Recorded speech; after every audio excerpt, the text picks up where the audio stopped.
ஆண்டவர் TMX முறுக்கு கம்பிகளின் அரசன்.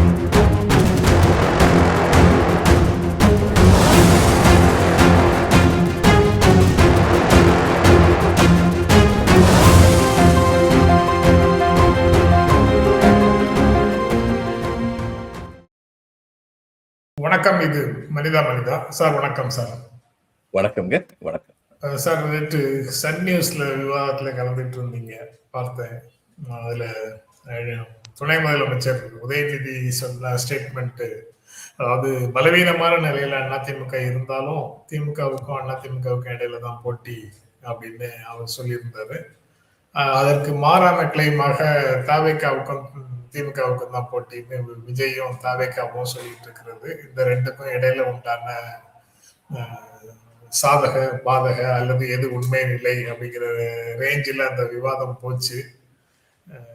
நீங்க என்ன நிலை எடுத்தீங்க சார்? இல்ல, நான் சொல்றது என்ன, இன்னைக்கு தேர்தல் வந்து திமுக நிச்சயமாக வெற்றி பெறும், சந்தேகமே இல்லை, வெற்றி பெறும். அவர்களுடைய சாதனைகள் பிளஸ் எதிர்கட்சிகள் வந்து பிளவுபட்டு கிடக்கு. இந்த எதிர்கட்சிகள் வந்து ஒன்று சேர்ந்தாலுமே வந்து திமுகவுடைய வெற்றி வாய்ப்பை பறிக்க முடியாதுங்கிறது தான் என்னுடைய அபிப்பிராயம். ஆனா ஒரு விஷயத்துல வந்து திமுகவும் தமிழ்நாட்டு மக்களும் வந்து ரொம்ப எச்சரிக்கையா இருக்கும். பாரதிய ஜனதா கட்சி பொய் சொல்றதையே பழக்கம் வச்சிருக்காரு, ஒரு வதந்தியை பரப்புறதையே பழக்கம் வச்சிருக்காரு. இதுக்கு பல பல ஆண்டுகளாக இந்த உதாரணம் இருக்கு. அருண்ஜேட்லி வந்து நிதியமைச்சர் இருந்தார். அவர் நிதியமைச்சர் வந்து முதல்ல மன்மோகன் சிங் காலத்துல அருண்ஜேட்லி எதிர்கட்சியில் இருந்தார். அந்நேரம் 1 கோடி ரூபாய் எனக்கு லஞ்சம் கொடுத்தாங்கன்னு ஒரு ஆள் இவங்க கட்சி சேர்ந்தாலும் 1 கோடி ரூபாய் பார்லிமெண்ட்ல கொண்டு வந்து காமிச்சார். அதுக்கப்புறம் அதுக்கு எந்த விதமான ஆதாரமும் இல்லாம, அது ஆதாரம் இல்லைன்னு சொல்லி பிரஸ்ஸே வந்து கண்டுபிடிச்சது. கேட்கறாங்க, நீங்க கொடுத்தா சொல்றீங்களா, யார் கொடுத்தாங்க, எப்ப கொடுத்தாங்கன்னா அருண்ஜேட்லி மழுப்புறாரு. அப்படி ஒரு பரபரப்பை கிளப்பினாங்க. கர்நாடகாவில் தேர்தல் நடக்கிற சமயத்துல அந்நேரம் திரு ஸ்டாலின் வந்து உள்ளாட்சித்துறை அமைச்சராக இருந்தாரு, கலைஞர் வந்து முதல்வராக இருந்தாரு. இதுல ஹோசூர்ல வந்து குடிநீர் சப்ளை சம்பந்தமா இந்த பைப்ஸ் ஏற்படுறது, இந்த வேலையை வந்து ஆரம்பிச்சாங்க. அங்க தேர்தல் நடக்க போகுது கர்நாடகாவில்.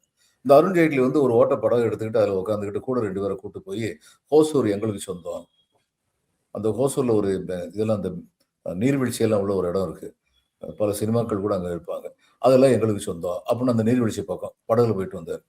என்ன ஐடியானா, இது எங்களுக்கு சொந்தம்னு சொந்த உடனே தமிழ்நாடு என்ன சொல்லும், என்னங்க அது மாநிலங்கள் பிரிக்கப்படும் போதே ஹோசூர் எங்களுக்கு தானே கொடுத்துருக்காங்க, என்ன புதுசா பிரச்சனை கிளப்புறீங்கன்னு சொல்லுவாங்க.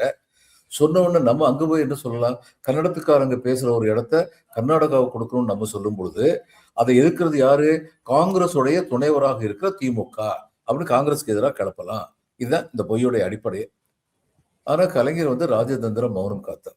தன்னுடைய கட்சி தன்னுடன் உடன்பாட்டில் இருக்கின்ற ஒரு கட்சிக்கு அதனுடைய தேர்தல் சமயத்தில் ஒரு தர்ம சங்கடம் நிகழ்ந்து விடக்கூடாதுன்னு சொல்லி அவர் மௌனம் காத்தார். அடுத்து வந்து இவங்க என்ன பண்ணாங்க, இதுல வந்து நாடாளுமன்ற தேர்தல் வந்து இந்த நாட்டுடைய பிரதம மந்திரி உட்கார்ந்துருக்கவரு, எச்சரிக்கையா இருங்க, உங்ககிட்ட 2 மாடு இருந்ததுன்னா 1 மாடை வெளிநாட்டுல இருந்து சட்ட விரோதமாக இங்க வந்து குடியேறினவங்களுக்கு கொடுத்துருவாங்க இந்த காங்கிரஸ்காரன். கேவலமான ஒரு பேச்சு. ஆனா பேசினாங்க, அப்படி பேசினாங்க. ஒரிசால என்ன பேசினாங்க, ஒரிசால வந்து என்ன சொன்னாங்க, இவங்க பாண்டியன் வந்து முதலமைச்சர் ஆக போறாருன்னு ஒரு கதையை கிளப்பி விட்டாங்க. அடுத்து வந்து பூரியுடைய டெம்பிளுடைய ட்ரெஷரி சாவி வந்து தமிழ்நாட்டுக்கு கொண்டு போயிட்டாங்க. அது மறைமுகம் என்ன சொல்ல, தமிழ்நாடு திருடிட்டு போயிட்டாங்க, கொண்டு போயிட்டாங்கன்னா அந்த அர்த்தத்துல பேச உணரப்படும். இது மாதிரி இதுல ஏதாவது உண்மையா? இதுல எதுவுமே உண்மை கிடையாது. பீகார் எலெக்ஷன் சமயத்தில் என்ன சொன்னாங்க, தமிழ்நாடு டிஎம்கே காரெல்லாம் பீகாரி வந்து உதைக்கிறான்னு சொன்னாங்க. ஏதாவது உண்மையா இது? அப்போ நான் என்ன சொல்றேன், இங்க அது மாதிரி நிறைய நடக்க போகுது. எலெக்ஷனுக்கு முன்னாடி இது மாதிரி நிறைய பொய் புனை சுருட்டுகள் வரப்போகுது. அதுல வந்து இவங்க வந்து ஜாக்கிரதையா இருக்கணும். திமுகவும் சரி தமிழ்நாட்டு மக்களும் சரி அதுல ஜாக்கிரதையா இருக்கும். நீங்க உண்மையை சொல்லி ஓட்டு கேளுங்க. டிஎம்கேடைய நான் பெர்ஃபார்மன்ஸ் நீங்க எதை நினைக்கிறோம் அதெல்லாம் மக்கள்கிட்ட சொல்லுங்க. டிஎம்கே தங்களுடைய பெர்ஃபார்மன்ஸ் என்னன்னு சொல்லுவாங்க. சொல்லும் போது இன்னொன்னு சொல்லுவாங்க, எங்களை பத்தி சொல்றதுக்கான தகுதி உங்களுக்கு இருக்கா அப்படின்னு. நான் அடிக்கடி கேட்கிறேன்னு, நீங்களும் நானும் பொதுமக்களில் எவர் வேண்டுமானாலும் இந்த திமுக அரசை விமர்சிப்பதற்கு உரிமை உள்ளவர்கள். ஆனா பிஜேபிக்கு திமுக அரசு உரிமை விமர்சிக்கிறதுக்கு அருகதையே கிடையாது. கீழ்த்தரமா வந்து பல மாநிலங்கள் ஆட்சி பிடிச்சுக்கிட்ட இவங்க திமுக பத்தி பேசுறாங்க, வாய் கூசாம பேசுறாங்க. ஆனா பேசுவாங்க, எலெக்ஷன் சமயத்துல பேசுவாங்க, வாய் கூசாம பொய்களை சொல்லுவாங்க. இப்பயே சொல்லி ரொம்ப கீழ்த்தரமான பொய்கள் வரும். இவங்களுடைய பழைய ஹிஸ்டரியை பார்த்தோம்னா அப்படிப்பட்ட கீழ்த்தரமான பொய்கள் வரும். நீங்க எலெக்ஷன் நேரத்துல வரும் அப்படின்னு சொல்றீங்க சார், அது இப்பவே வேற வேற ரூபத்துல வருது இல்ல? இதெல்லாம் ட்ரெய்லர் தான், இதுக்கும் மேல வரும். இவங்க பிஜேபி சைட்ல இருந்து தான் வரும்னு நம்ம நினைச்சிட்டு இருக்கிறோம். அது காங்கிரஸ் சைட்ல இருந்தும் வருது. யூபியோட கம்பேர் பண்ணி தமிழ்நாடு கடன் அதிகமாக வாங்கிடுச்சு அப்படின்லாம் சொல்லி வருது. இல்ல அது அது ஒரு தொடர்பாகவும் இல்ல அது ஆ, ஒரு தனிக்குறை. தனித்து விடப்பட்டது ஒரு அனாதை செடியின் ஒற்றை ரோஜாவா, கருகி போன ஒற்றை ரோஜாவா ஒருத்தர் சொல்லிட்டு இருக்காரு, பிரவீன் ஒருத்தர். ஆனா அதுக்கு வந்து காங்கிரஸ் தரப்புல இருந்தே வலுத்த வாதங்கள், அதில் எதிர்வாதங்கள் வைக்கப்பட்டது. பொருளாதாரம் புரிஞ்சு எங்களுக்கு எல்லாருக்குமே தெரியுங்க. ஜப்பான்ல ஒரு காலத்துல வந்துங்க, இந்த இதுல சீய கடல்ல உள்வாங்க வச்சு அங்க ஒரு ஏர்போர்ட் கட்டினாங்க ஜப்பான்ல. அதனால பயங்கர டிப்ரெஷன் இருந்தது. 7 வருஷம் இன்ஃப்ராஸ்ட்ரக்சர்ல வந்து ஜப்பான் வந்து இன்வெஸ்ட் பண்ணாங்க. 7 வருஷம் இன்வெஸ்ட் பண்ணிட்டு தங்களுடைய இன்ஃப்ராஸ்ட்ரக்சரை உயர்த்திட்டு என்னுடைய மதிப்பை கூட்டிட்டு அதுக்கப்புறம் நாங்க போகும்போதுலாம் ஜப்பானுக்கு போயிருந்தேன். இங்க இருந்து ஒரு டெலிகேஷன் கூட்டிட்டு போயிருந்தேன். அங்க அந்த ஜப்பான் நாட்டுல கென் அப்படின்னு சொல்லி அவரை கூப்பிட்டேன். ஏன்னா அவருடைய உண்மையான பேர் ஏதோ இருக்குது, நம்ம வாயில வராது. எல்லாம் கென்னு சொல்லி அவரை கூப்பிட்டுட்டு இருந்தோம். அந்த கென் வந்து என்கிட்ட சொல்றாரு, யாராவது அமெரிக்கன் டாலர் வச்சிருந்தீங்கன்னா அந்த டாலர் நீங்களே வச்சுக்கோங்க, அது எங்க டாய்லெட் பேப்பர் மாதிரி தான். அமெரிக்க டாலர் வந்து ஒரு காலத்துல ஜப்பான் என்னோட வெகு வேகமா மேல போயிட்டு இருந்தது அந்த கோபத்துல. ஆனா அவங்க கோபத்துல ரியாக்ட் பண்ணல. உழைத்து ஜப்பான் என்ன மறுபடியும் மேல கொண்டு வர்றதுக்கு மக்கள்கிட்ட வந்து பர்ச்சேஸ் பவர் இல்லையா, பர்ச்சேஸ் பவரை உருவாக்குவோம், வேலை வாய்ப்புகளை உருவாக்குவோம். கடன் வாங்கி தொடர்ந்து கட்டினாங்க. ஆனா கடன் வாங்குறது வந்து எதுக்கு செலவழிக்கிறாங்கன்னு தெரியணும். ஒண்ணு, 1947 இருந்து 2014 வரைக்கும் இருந்த அரசுகள் எவ்வளவு கடன் வாங்குச்சோ அதை விட அதிகமா இப்ப சென்ட்ரல் கவர்மெண்ட் வாங்கி குமிச்சிருக்கு இந்த 12 வருஷத்துல. என்ன செஞ்சாங்க அதை வச்சு அப்படிங்கிற கேள்வி இருக்கு. தமிழ்நாட்டு அரசு கடன் வாங்கி என்ன செஞ்சாங்க அப்படிங்கிற கேள்வி இருக்கு. என்ன செஞ்சாங்கிறதுக்கு வந்து இந்த வேற யாரும் சொல்லணும், நீங்களும் நானும் சொல்ல வேண்டியதில்லை. ஒன்றிய அரசோட மினிஸ்ட்ரி ஆஃப் ப்ரோக்ராம் இம்ப்ளிமெண்டேஷனே வந்து சொல்லியிருக்காங்க. And statistics, ministry of programme implementation and statistics அவங்க சொல்லியிருக்காங்க, Tamil Nadu for the first time இந்தியாவில் உள்ள எந்த மாநிலத்தை விட இரட்டை இலக்க வளர்ச்சி அடைந்திருக்கிறது அப்படின்னு சொல்லியிருக்காங்க. ஒரு கடன் வந்துங்க ஜிடிபி எவ்வளவு இருக்கோ அதுக்குள்ள இந்த ரேஷியோக்குள்ள இருக்கணும் இருக்கு. இந்த 4 வருஷத்துல தமிழ்நாடு வந்து மடமடன்னு வளர்ந்துருச்சுன்னா அந்த அளவுக்கு கடன் வந்து அவங்களால வாங்க முடியும். அவங்க கடனை வந்து இதில் வந்து சர்வீஸ் பண்றதுல ஏதாவது டிஃபால்ட் பண்ணியிருக்காங்களா? அப்ப எந்த விதமான அடிப்படை பொருளாதார அறிவும் இல்லாமல் ஒருத்தர் வந்து கடன் ரொம்ப வாங்கிட்டாங்கன்னு சொல்லி சொன்னாங்கன்னா அதோட கீழ்த்தரம் என்ன இருக்கு? இது எனக்கு உண்மையிலேயே அதிசயம். இதெல்லாம் எப்படி காங்கிரஸை சேர்ந்த ஒருத்தர் சொல்றாரு, காங்கிரஸ்ல மேலிடத்துல இருந்து கீழிடம் வரைக்கும் ஜோதிமணியில ஆரம்பிச்சு ப. சிதம்பரம் வரைக்கும் எல்லாருமே சொல்லியிருக்காங்க, இந்த மாதிரி உத்தரப்பிரதேசோட ஒப்பிடுவதே தவறு. ஏன்னா உத்தரப்பிரதேசோடைய தனி மனிதர் வருமானம் அதை விட 3 மடங்கு அதிகமா தமிழ்நாட்டுடைய தனி மனித வருமானம் இருக்கு. தமிழ்நாட்டை பத்தி யாராவது குறை சொல்லணும் நீங்க சொல்லுங்க. ஆமா, கடைநிலை வரை எல்லா இடத்திலும் சேர்ந்து விட்டதான்னு கேளுங்க. நானும் சொல்லுவேன், இல்லை, சேரவில்லை. ஆனால் சேர்வதற்கான முயற்சிகள் தொடர்ந்து நடந்து கொண்டிருக்கின்றன. விரைந்து சேர்வதற்கான முயற்சிகள் தொடர்ந்து நடைபெற்றுக் கொண்டிருக்கின்றன அப்படிங்கிறது உடனே விருதுநகர்ல வந்து இதை ஐடி காம்ப்ளெக்ஸ் கொண்டு வர போறாங்க. திட்டமிட்டு எல்லா மாவட்டங்களையும் சேர்த்து ஒரு சேர வளர்க்கணும், ஒரு ஏற்றத்தாழ்வு அதுல வந்துடக்கூடாது அப்படிங்கிறதையும் அவங்க வந்து இலக்குகள்ல வச்சிருக்காங்க. ஒண்ணா எவ்வளவு திட்டம் போட்டாலும் கோயம்புத்தூரும் சென்னையும் திருச்சியும் மதுரை மற்றும் உள்ள மாவட்டங்கள்ல இருந்து ரொம்ப அதிக வளர்ச்சி உள்ளவங்க, அவங்களோட இவங்க சேர்றதுக்கு 15 வருஷம் ஆகலாம். ஆனா எந்த திட்டமும் இடலைன்னா 50 வருஷம் ஆனாலும் சேர முடியாது. இவங்க அந்த திட்டம் இட்டுக்கிட்டு இருக்காங்க, திட்டத்தை செயலாக்கிட்டு இருக்காங்க. திட்டமே இல்லைன்னா சேரவே முடியாது. அந்த இடைவெளி வந்து இதுல எல்லாம் அவங்க செயலாக்குறதுல வந்து சுலோவா இருக்கீங்களா சொல்லுங்க. இடிப்பாறை இல்லா ஏமரா மன்னன் கெடுப்பார் இல்லானும் கெடும். தாராளமா நீங்க வந்து குற்றங்குறைகளை சொல்லுங்க. அதை விட்டுட்டு இன் அப்சல்யூட் டேர்ம்ஸ் தமிழ்நாட்டில் கடன் ரொம்ப வாங்கிட்டாங்க, பொருளாதார புரிதல் இல்லாமலோ பொருளாதார அறிவு இல்லாமலோ பேசுறது. சில குறள்கள் இன்றைய காலகட்டத்திற்கு பொருந்தாததுன்னு சொல்றதுக்கு ஒரு உதாரணமா சொன்னாங்க. குறள் வந்து சொல்லியிருக்கு, ஆகாறு அளவிட்டுதாயினும் கேடில்லை, போகாறு அகலாக்கடை அப்படின்னு சொல்லியிருக்கு. அதுக்கு அர்த்தம் என்ன? வருமானம் குறைஞ்சாலும் பரவாயில்ல, செலவு அதிகமா இல்லாம இருந்தா சரி, போகாறு அகலாக்கடை, அகன்று போய்விடக்கூடாதுன்னு சொல்லியிருக்கு. அதை சொல்லி ஒரு பொருளாதார நிபுணர் இந்த ஜப்பானுடைய அந்த இதுல அவங்க சொன்னாங்க, பற்றாக்குறை பட்ஜெட் என்பது உலகின் வளர்ந்த நாடுகள் பலவும் முயற்சி செய்கின்றன. பற்றாக்குறை பட்ஜெட்டை போடுவதன் மூலம் சில ஆண்டுகளில் பற்றாக்குறையை நீக்கிவிட முடியும் என்று அவர்கள் துணிந்து செயலாற்றி வெற்றி கண்டிருக்கிறார்கள் அப்படின்னு சொல்லி அவங்க சொல்லியிருக்காங்க. அது ஓரளவுக்கு வளர்ந்ததுக்கு பிறகு அது தேவையில்லாம இருக்கலாம் சார். அது வரைக்கும் வளர்ந்து வரும் நாடுகள்ல பற்றாக்குறை பட்ஜெட் தவிர்க்க இயலாதது தானே. பற்றாக்குறை பட்ஜெட் வளர்ந்த நாடுகளே பண்ணாங்கல்ல, ஜப்பான் பண்ணாங்கல்ல ஒரு டிப்ரெஷன் வந்த போது. அதுக்கப்புறங்க ஜனங்களுக்கு வந்து சினிமாவை பார்த்து அதுதான் வாழ்க்கைன்னு நினைக்கிறவங்களை பத்தி நம்ம ஒண்ணும் செய்ய முடியாது. இப்ப எம்ஜிஆர் பற்றி இன்க்ளூடிங் மீ, நான் சின்ன பிள்ளையா இருந்தபோது அவர் வந்து ஒரு பைலவனை தூக்கி சுத்தி சுழட்டி எரிஞ்சாரு அன்பேவால. அது நிஜமாவே தூக்குனார். அது சந்தேகம், ட்ரிக் ஷாட்டும் கிடையாது, ஒண்ணும் கிடையாது. அப்போ அளவு மீறின உடல் வலிமை உள்ளவர் அப்படின்னு தான் எல்லாருக்குமே வந்து அபிப்பிராயம். சினிமா நேரடியா பார்த்தோம்ல. ஆனா கலைஞரும் அன்பழகனும் 90 வயசுக்கு மேல வாழ்ந்தாங்க, எம்ஜிஆர் வாழல. அப்ப ரியல் லைஃப்ல வந்து யார் வந்து உடல் ஆரோக்கியத்தை நல்லா பேணிக்கிட்டு இருந்தாங்க அப்படின்னு சொல்லி பார்த்தா என்ன சொல்ல முடியும்? உண்மையை சொல்லி பார்த்தா என்ன சொல்ல முடியும்? எம்ஜிஆர் விட இவங்க 2 பேரும் நல்லா பேணிக்கிட்டு இருந்தாங்கிறதா உண்மை. ஆனா திரைக்கும் ரியல் லைஃபுக்கும் உள்ள வித்தியாசம் தெரியாதவங்களா இருந்தாங்கன்னா அவங்க வந்து இந்த குழப்பத்தில் இருப்பாங்கிறது உண்மை. அந்த குழப்பத்தை பயன்படுத்தத்தான் பார்க்குறாங்க. திராவிட முன்னேற்ற கழகம் வந்து இன்னைக்கு ஸ்டாலினுடைய தலைமையில் உள்ள திராவிட முன்னேற்ற கழகம் பொய்களை கூறி பலன் பெற வேண்டும் என்று எண்ணுவதில்லை. அவர்களுடைய வளர்ச்சி திட்டங்களை பொறுத்த மட்டும் சந்தேகமே இல்லாம அது எத்தனை உதாரணங்களையும் இவங்க சொல்லட்டும், ஏதாவது பொய்யை சொல்லி வளர்ச்சி திட்டங்களை பத்தி பொய் சொல்லிட்டாங்கன்னு அவங்க கொடுத்த சில வாக்குறுதிகளை அவங்களால நிறைவேற்ற முடியல. அது நிஜம்தான். நீட்டை பத்தி அவங்க கொடுத்த வாக்குறுதி நிறைவேற்ற முடியல. ஏன்னா நீட் அவங்க என்ன நினைச்சாங்கன்னா ஒன்றிய அரசு வந்து பிஜேபி பதவியிலிருந்து இறக்க மாறிடும், ஆட்சி வந்து நமக்கு நிச்சயமா அதை பண்ணிடுவாங்கன்னு சொல்லி நினைச்சாங்க, திட்டமிட்டார்கள்.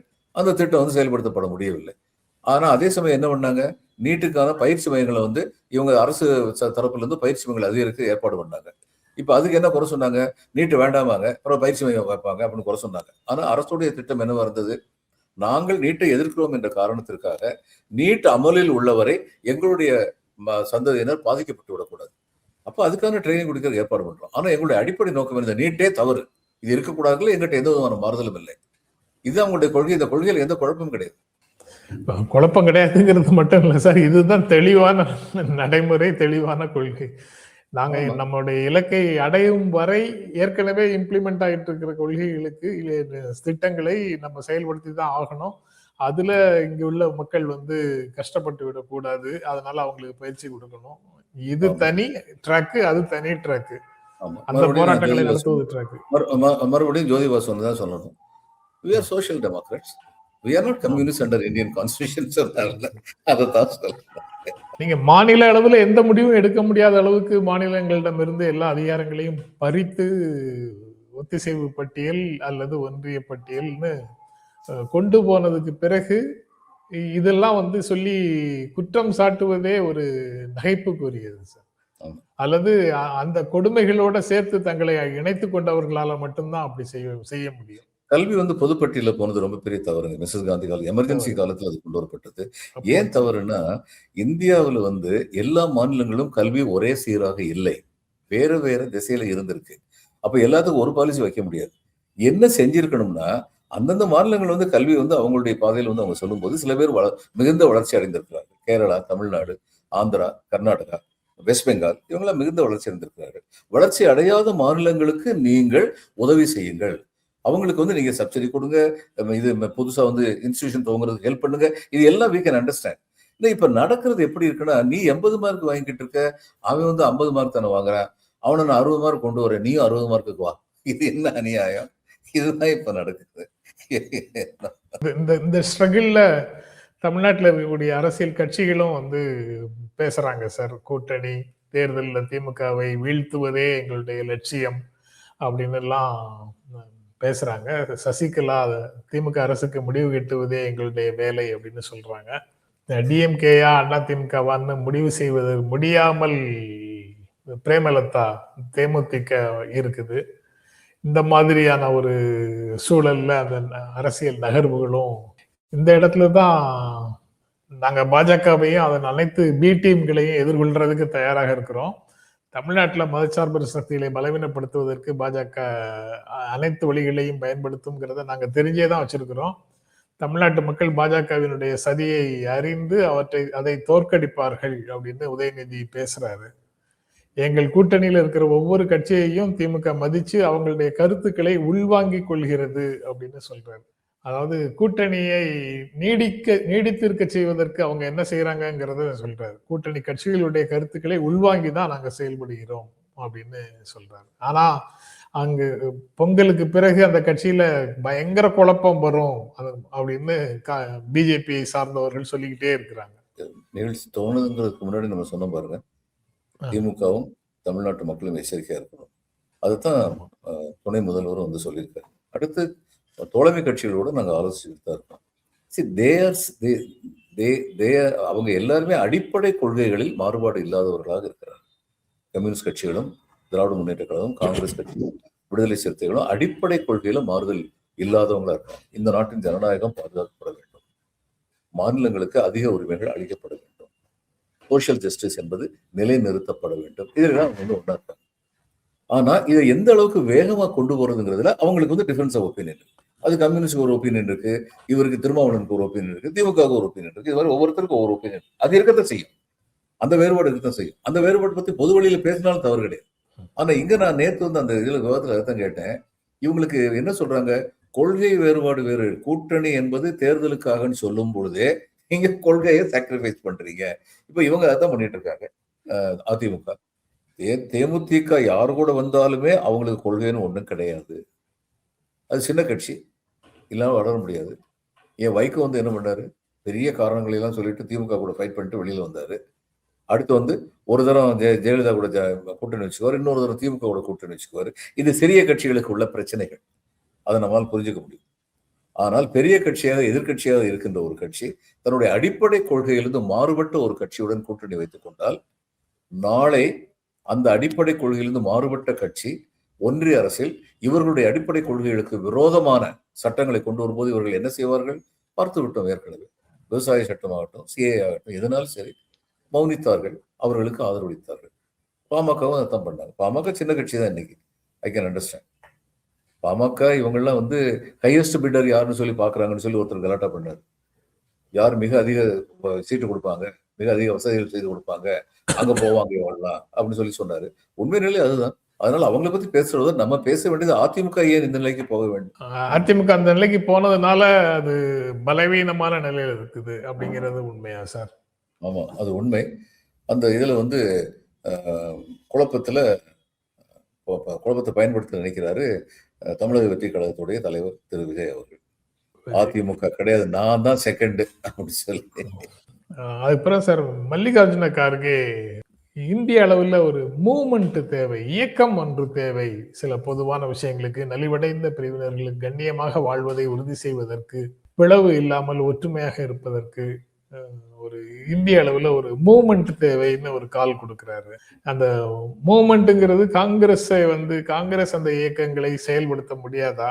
தனியாக ஒரு மூவ்மெண்ட்னு ஒன்று தேவையா?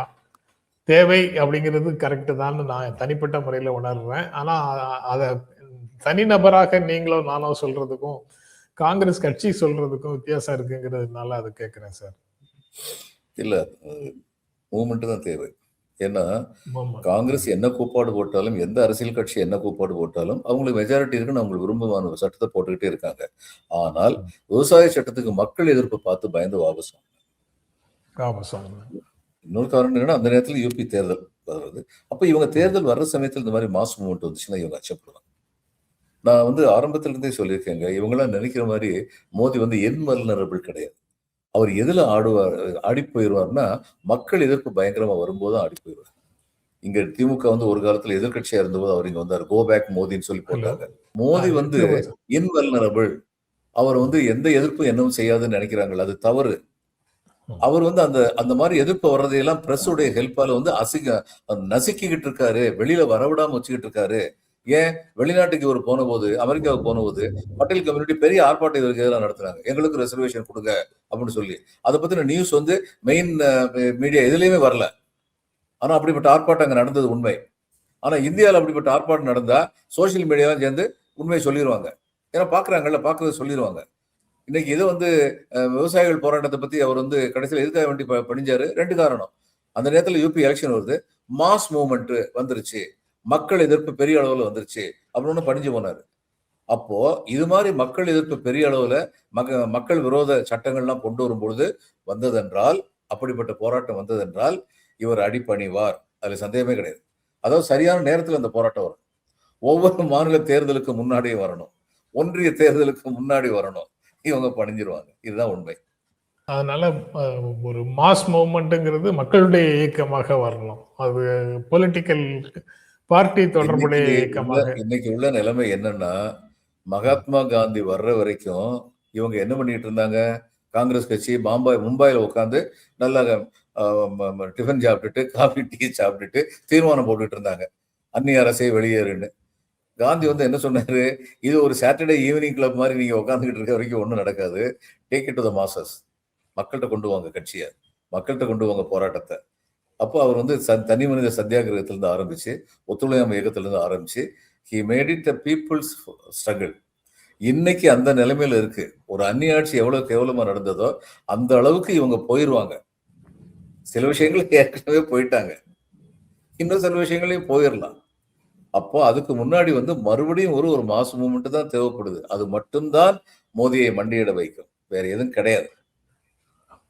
மாற்றம்ங்கிறது மாலை நேரத்து தேநீர் விருந்தல்ல அப்படின்னு மற்ற சில ஐடியாலஜிஸ்ட் சொன்ன மாதிரி காந்தியும் இது சாட்டர்டே கிளப்னு சொல்லியிருக்காருங்கிறது எனக்கு புதிய செய்தி சார். இல்லங்க, அதை நான் பிரைஸ் பண்ணேன். எக்ஸாக்ட்லி அந்த பிரைஸ் அவர் யூஸ் பண்ணது அந்த பிரைஸ்ல இல்ல, அது மாதிரி அவங்க இருந்தாங்க. அந்த மாதிரி இருந்தாங்க. மாலை நேரத்து தேநீர் விருந்தல்ல, அது வந்து ஏராளமான அடி உதைகளையும் ஏற்றத்தாழ்வுகளையும் வாழ்வு இழப்புகளையும் தாண்டி நடக்க வேண்டிய ஒரு வேலை அப்படின்னு சொல்லி மாசேதம் பேசியிருக்காரு ஒரு இடத்துல. இந்த மாதிரி இப்போ பல தலைவர்கள் வந்து அந்த மாற்றத்திற்கான போராட்டத்தை வந்து டிஃபைன் பண்ணியிருக்கிறாங்க. கார்கே வந்து ஒரு மக்கள் இயக்கத்தின் மூலமாகத்தான் அதை இப்போ சாதிக்க முடியும் அப்படிங்கிற கருத்தை அவர் வெளிப்படுத்தியிருக்கிறாரு. அவர் வந்து கண்ணியமாக நலிவடைந்த பிரிவினர் அல்லது ஒடுக்கப்பட்ட மக்கள் கண்ணியமாக வாழ்வதை உறுதி செய்யணுங்கிறத ரொம்ப முக்கியமான விஷயமாக சொல்றாரு. அதுதான் இன்றைய காங்கிரஸ். யாருக்காக கலைஞர் தன் வாழ்நாளில் பாடுபட்டாரோ, தொடர்ந்து போரிட்டு கொண்டிருந்தாரோ, கலைஞருடைய ஆட்சியில வந்து குறைகள் இருந்தது. ஆமா, லஞ்சம் இருந்தது. ஆனா என்னன்னா, காமராஜ் ஆட்சியில லஞ்சம் இருந்தது. யாரும் இல்லைன்னு சொல்ல, காமராஜரிடம் லஞ்சம் இல்லை, ஆனால் காமராஜ் ஆட்சியில் லஞ்சம் இருந்தது. என்னென்ன லஞ்சம் இருக்குன்னு சொல்லிட்டு பட்டியல் போட்டு காமிச்சார் முத்துராமலிங்க தேவர். ஏன்னா அவர் தான் துணிச்சலா பேசுவார்னு லஞ்சத்தால பாதிக்கப்பட்டவங்க எல்லாம் எல்லா ஸ்ட்ராட்டஜிஸும் அவர்கிட்ட அனுப்புவாங்க. அவர் பொதுக்கூட்டத்தில் வச்சு பேசுவார். அதுக்கு இவரால் என்ன பதில் சொல்ல முடிஞ்சதே கிடையாது காமராஜால. அப்ப இந்த லஞ்சத்தை எதிர்க்கணும், லஞ்சம் இல்லாம இருக்கணுங்கிறது ஒரு லட்சியம். இப்ப எது வந்து முக்கியம் வாழ்க்கையில? ஒரு கட்சியில வந்து கொஞ்சம் லஞ்சமும் இருக்கு, மக்களுடைய வளர்ச்சி திட்டங்களும் நடைபெறுது.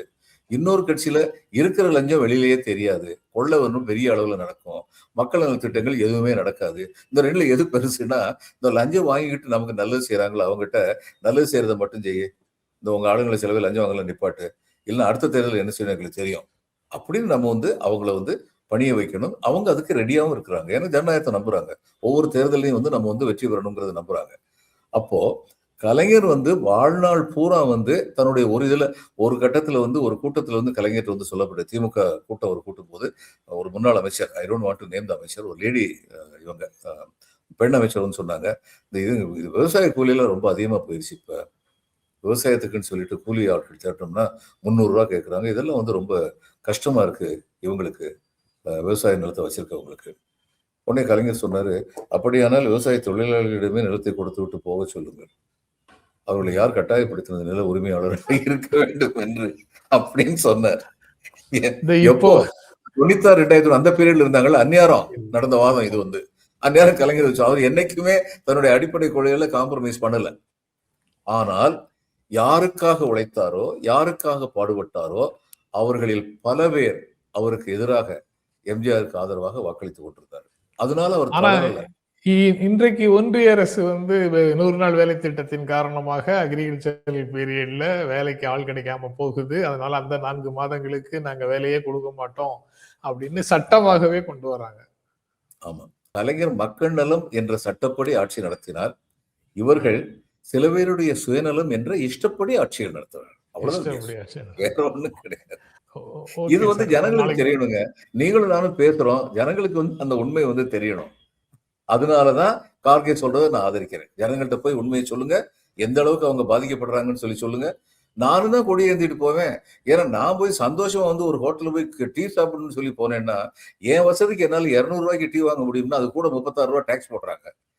நான் குடிக்கிற காப்பிக்கு வந்து 36 ரூபாய் கொடுக்கணும் அப்படிங்கிறது என்ன நியாயம் சொல்லி நானும் தான் கேட்பேன். நான் கேட்கறது என்னால 36 ரூபாய் அஃபோர்ட் பண்ண முடியும்னா கூட ஏன் எங்கிட்ட சார்ஜ் பண்றீங்கன்னு மட்டும் கேட்கிறேன். ஆனால் ஏழை எளியவர்கள் அஃபோர்ட் பண்ண முடியாதவங்கிட்ட அது வந்து இன்னைக்கு வந்து நடக்கிறது, கொள்ளை நடக்குது. அதை அவங்ககிட்ட சொல்லணும்.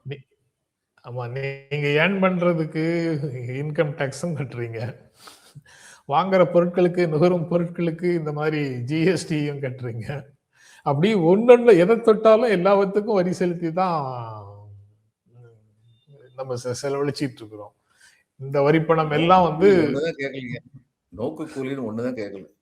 ஒரு பேஸ்ட்ரி பார்த்தாலே ஷாப்ல போய் பார்த்துட்டு என்ன, ஆஹா இந்த குக்கீஸ் நல்லா இருக்குன்னு பார்த்தேன்னா, பார்த்ததுக்கு வரி அப்படின்னு மட்டும்தான் சொல்லுவேன் இது வரைக்கும். ஓகே சார், நாளைக்கு தொடர்ந்து பேசுவோம் சார். ரொம்ப நன்றி, வணக்கம் சார். வணக்கம்.